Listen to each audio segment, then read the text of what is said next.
C'est en hiver qu'on taille les fruitiers, en particulier les pommiers comme celui-ci, en dehors des périodes de gel. Et si vous êtes un peu en retard, la dernière limite, c'est le mois de février. Sur un arbre de cette taille, on peut tailler tous les 2 à 3 ans. Inutile de tailler chaque année comme lorsque l'arbre est jeune, il s'agit plutôt d'une taille d'entretien.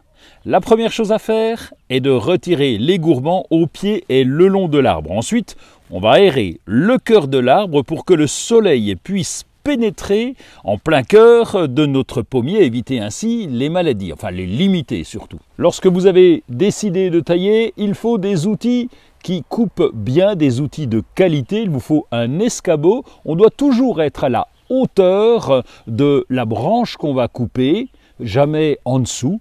Et n'oubliez surtout pas les gants. Une taille douce est une taille qui prend en compte les besoins de la plante et on va éviter de tailler de trop grosses branches. On va aussi bien observer sa ramure et couper les branches mortes, celles qui se croisent ou celles qui sont plutôt descendantes. L'idéal, c'est même de privilégier les branches horizontales pour que l'arbre s'écarte au maximum.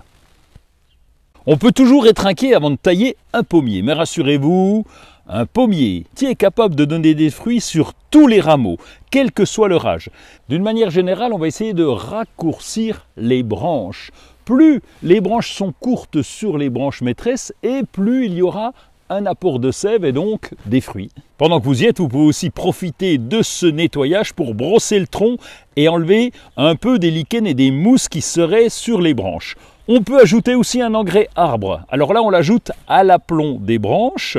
On va donner un petit coup de bêche afin d'incorporer l'engrais à la terre. On pratique ainsi environ tous les pas et tout autour de l'arbre. Pour les déchets de taille, c'est pas compliqué, on va les broyer, les couper en petits morceaux. On peut même les laisser au pied de l'arbre ou les mettre ailleurs comme vous le souhaitez. Ensuite, il nous reste à attendre la récolte.